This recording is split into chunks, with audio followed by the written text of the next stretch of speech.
పసిపిల్లలు ఏడ్చేటప్పుడు చేసే ఈ 5 రకాల సౌండ్‌లని ఒకసారి వినండి.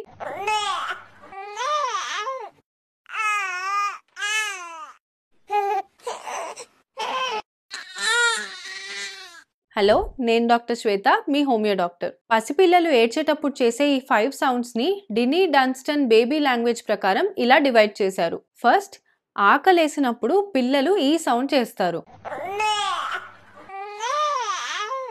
సెకండ్, నిద్రొస్తున్నప్పుడు ఇలా మూతిని రౌండ్‌గా చేసి ఈ సౌండ్ చేస్తారు.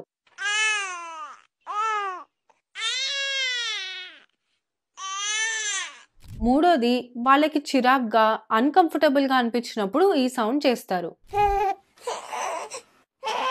నాలుగోది, పొట్టలో ఇబ్బందిగా ఉండి, నొప్పి లేదా గ్యాస్ వల్ల ఇబ్బంది పడుతుంటే ఈ సౌండ్ చేస్తారు. ఇంకా ఐదోది, త్రేన్పులు తెచ్చుకునేటప్పుడు ఈ సౌండ్ చేస్తారు.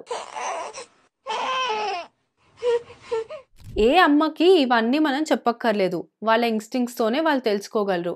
కానీ మిగతా అందరికీ ఇదొక గైడ్ లాగా అయితే పనికొస్తుంది కదా!